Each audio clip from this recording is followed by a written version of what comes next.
What's going on, everybody? Happy Friday. Bobby Fi here, flying solo today. Sheets is out. I hope he has a nice dinner in the city. And of course, every night it seems like he has a dinner in the city or something. It's like he can't make a show. He ends up somehow finding the net somewhere. So good luck to Sheets tonight. Good to see you, K9 Bronco. Good to see all you guys in chat. Make sure to please hit the like button. We want to go through this as quickly as we can so we have time to finish editing. And we've got news we're waiting for. The biggest piece of news is this Cleveland situation with Garland. I was under sort of Sheets' impression that, don't you think that if you had to play one end of it at back-to-back, aren't you going to play the home game?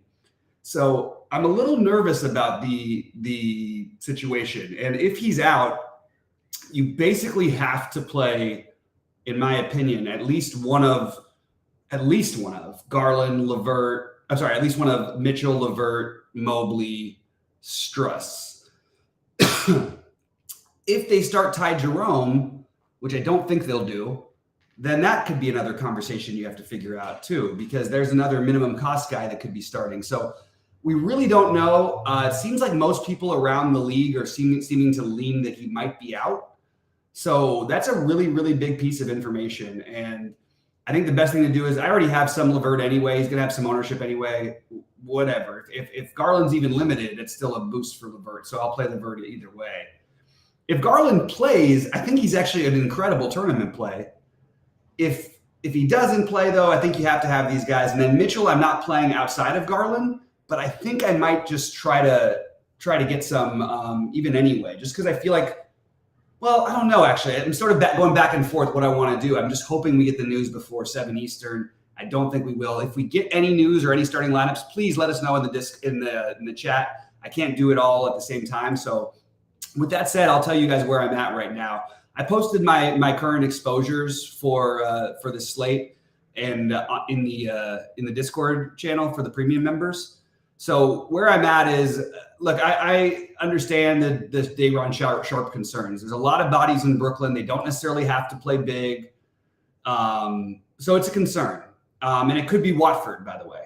So that's the other thing just to keep in mind. Maybe you use Watford for the small buy-in large field. Maybe you use Sharpe in the high buy-in small field. My next highest owned guys, I'm going to go back to the well with Jaren Jackson and Evan Mobley. I don't care that they didn't perform in the first game. I still think that they're tremendous plays. I'm looking by position here. So here's my centers, but a lot of these guys are forward eligible on FanDuel, and you want to play them in the forward spot because you do want to go double center. I have double center in every one of my builds on DraftKings right now. That's an important thing to probably touch on. And fiery questions and thoughts, but I'm gonna try and read through my center ownerships. Go Sharpe, Jackson, and Mobley, but they're both forward eligible, so use them there. So then for full centers, I go Şengün, Duren, power forward center. We're going to use him at power forward, Kevin Love. Then I go Tillman, power forward center, John Collins, use him at power forward. Mark Williams, Jakob Poeltl, Zach Collins, and Vucevic round out my center ownership. And then in order of my point guards who I'm owning, this is funny because two of them are forward eligible. Usually you want to play guard spots and all that stuff. I actually think that because power forward and center is so loaded, you want to try and use some of these small forwards as guards. So highest owned player I have of any kind is Jeremy Sohan. I'm playing him a lot at point guard. I'm playing him some at small forward, but a lot of point guard. Same thing with Scotty Barnes. I'm going to be way over on Scotty Barnes this year, especially early. I think that his price, it's a misprice, and I think that he's going to be ridiculously underowned. I also like De'Aaron Fox quite a bit, which I mentioned earlier on the show. It's again a matchup he thrived in the postseason last year. They lost their first game coming back home. I think this is a big time for them to try and get a nice start. The crowd's going to fire him up. Like De'Aaron Fox on both sides. Next, we get to Luka. Luka, I actually have in more of my buy-ins than anyone except for Sohan of the point guards, but he's just in less of my overall lineups than the other guys are.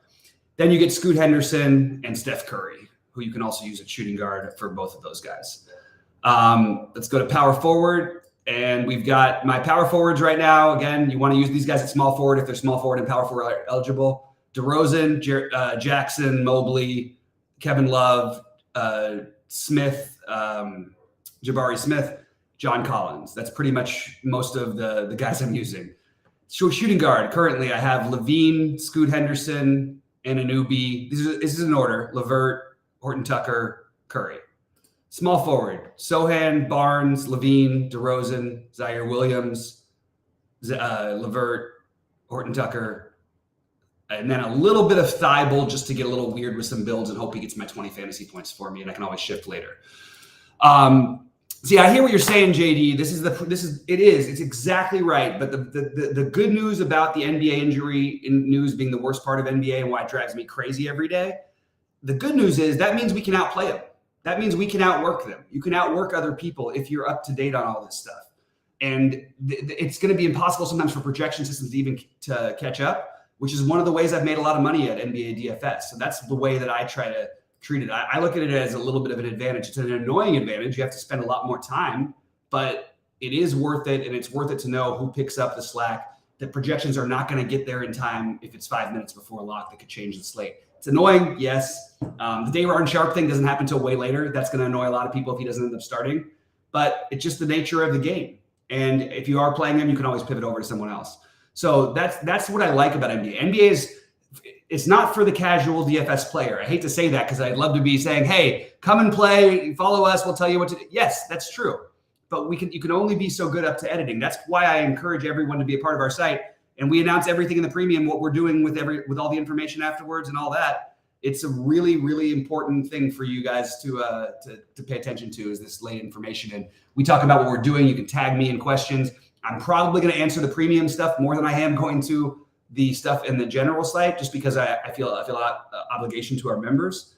But I will try to get to whatever I can in terms of questions and say what I'm doing with information that comes in. All right.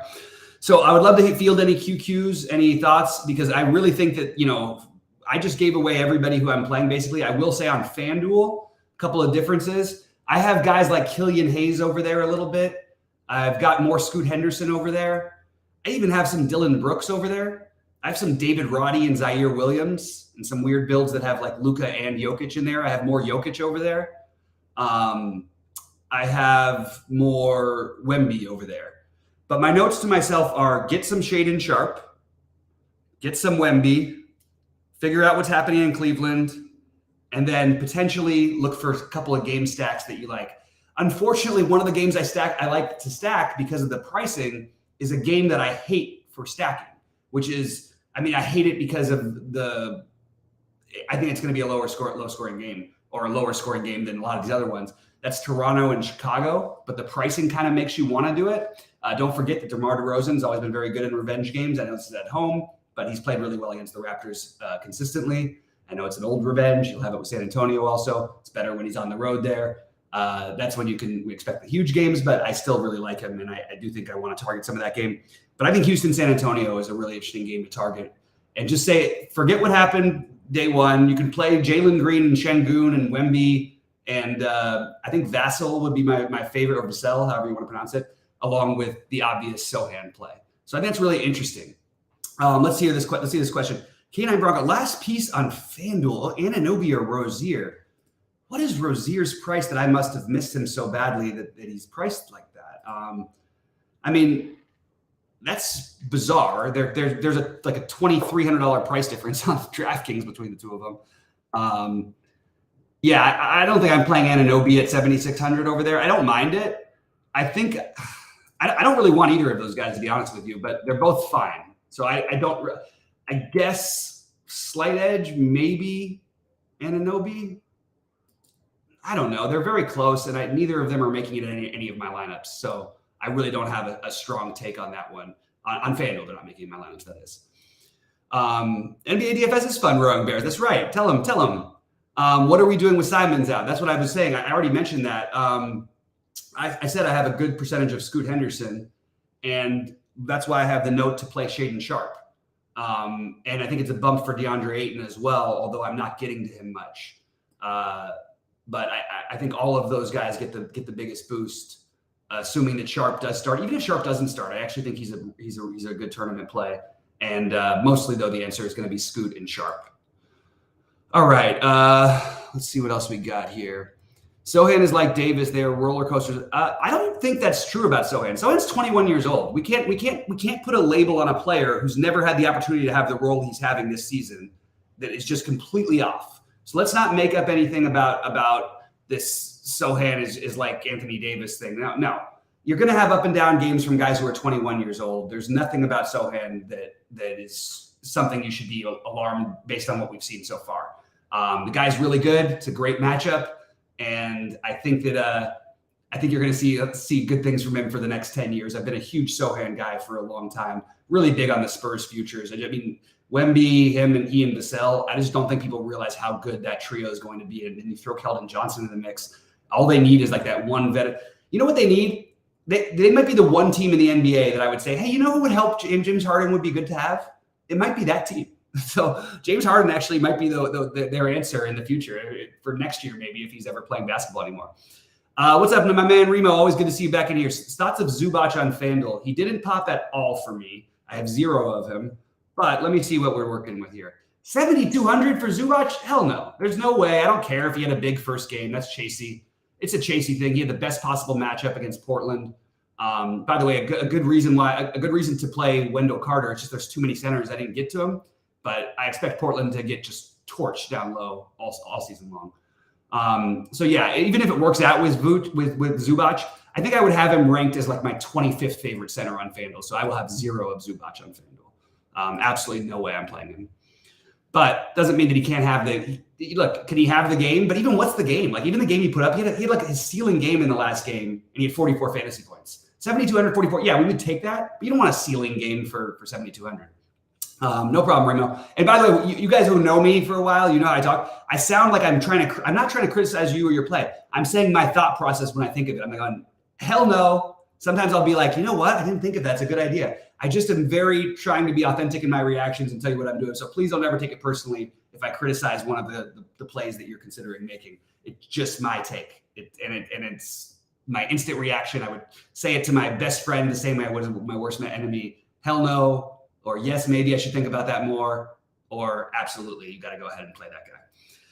All right, guys. Well, we're drying up on some questions, but we're still here to talk through everything. We don't have official word on LeVert unless it's come up in the last couple minutes, and that's really I'm sorry, not LeVert, on Garland, which is going to dictate LeVert and Donovan Mitchell ownership, etc.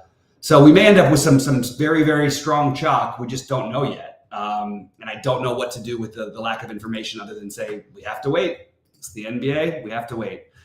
All right. I did post some things in our Discord. Guys, if you're interested in playing for SaberSim, please sign up on their sign-up sheet. I posted it in our Discord for everyone, not just our premium Discord.